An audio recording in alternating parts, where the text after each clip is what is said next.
Hi there, it's Elizabeth Ritchie from Rambana and Ritchie Immigration Attorneys. Today's April 14th. I'm going to relate a few historic events that happened on this day and relate them to some immigration issues of today. First, on this day in 1972, President Richard Nixon addressed Canadian Parliament seeking free trade talks to continue between the two countries.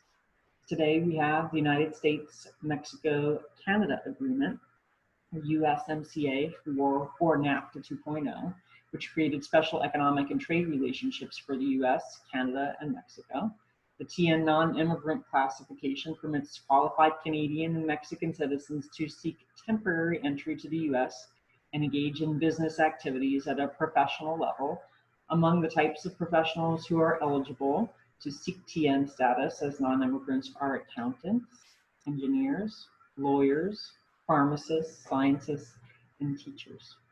On this day in 1984, President Ronald Reagan announced he would continue aid to El Salvador, despite critics, as it was an important step in stopping the influence of the Soviet Union in Latin America.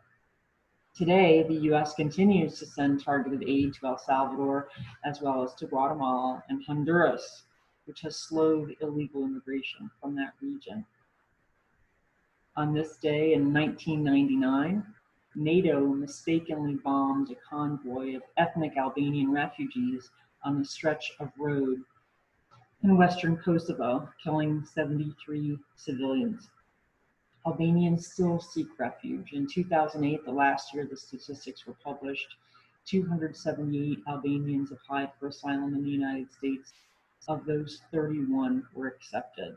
Which brings me to the asylum standard in the U.S. To be eligible for asylum, a candidate must prove they have suffered persecution or fear that they will suffer persecution in the future due to religion, race, nationality, membership in a particular social group or political opinion.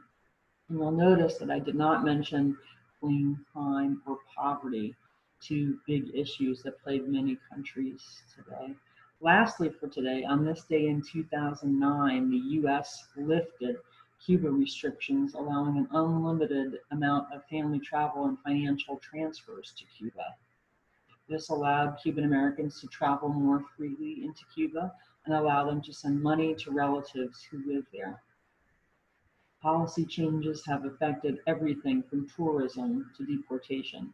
I was lucky enough to have gone to Cuba on a people-to-people visit in 2013, but people-to-people visits, however, have been eliminated, and the U.S. has continued to keep those off limits. We did not used to deport Cubans, but last year there were over 800 Cubans deported to Cuba, and about 21,000 Cubans have presented themselves for asylum at the U.S.-Mexico border since last October, just triple the amount in the previous year. U.S. CBP, Customs and Border Protection, have announced that thousands of Cubans have been stranded in northern Mexico and are on wait lists to request asylum through a program that now forces migrants to wait south of the border for their asylum cases to play out. So those are a few historic events that are seeing themselves in different iterations today in 2020. Let me know if there's a particular event you'd like me to talk about, or if you have specific immigration questions. You can comment below, send a message through my office Facebook page, or of course you can send me an email, elizabeth@rambana.com. Thank you.